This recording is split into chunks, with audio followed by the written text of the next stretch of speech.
दैषव उतो दैषवे नमः नमस्ते अस्तु धन्वने बाहुभ्यामुत ते नमः या दैषः शिवतमा शिवम् बभूवते धनुः शिवा च रव्या यातभतया न रुद्रमृडया या ते रुद्रशिवा तनोरघोरा पापकाशिनी त्वया नस्तनुभाषन्तमया गिरिशन्ताभिजागसीः यामिषम् गिरिशन्तहस्ते बिभर्ष्यस्तवे शिवाङ्गिरित्वताम् कुरुमाहि पुंसीः पुरुषम् जगत् शिवेन वचसा त्वा गिरिशाच्छा वदामसि यथा नः सर्वमिज्जगदयक्ष्मकुम् सुमना असत्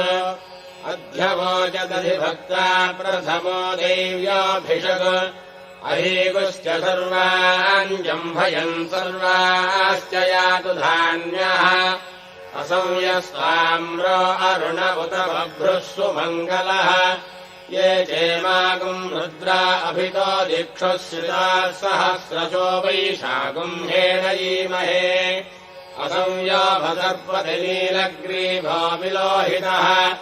उतैनम् गोपा अदृशन्नदृशन्नुदहार्यः उतैनम् विश्वाभूतानि सदृष्टो मृडयादिनः नमो अस्तु नीलग्रीवाय सहस्राक्षाय मीढुषे अधो ये अस्य सत्त्वानो हन्तेभ्यो करम् नमः प्रमञ्चधन्वनस्त्वमभयोरात्रियोर्जाम् याश्च देहस्त इषवः पराता भगवो भवा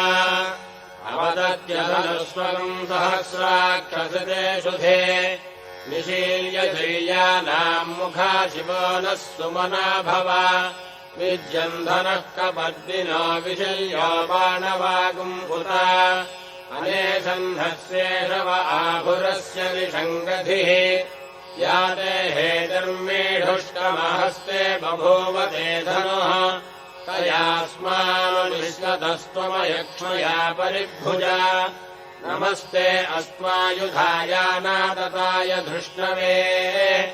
उभाभ्यामुदते नमो बाहुभ्याम् तव धन्वने परिते धन्वनो हेतिरस्मान् वृणक्तुभिश्वतः अधो यैषुधिस्तभारे अस्मन्निधेहितम् नमस्ते अस्तु भगवन् विश्वेश्वराय महादेवाय त्र्यम्बकाय त्रिपुरान्तकाय त्रिकाग्निकालाय कालाग्निरुद्राय नीलकण्ठाय मृत्युञ्जयाय सर्वेश्वराय सदाशिवाय श्रीमन्महादेवाय नमः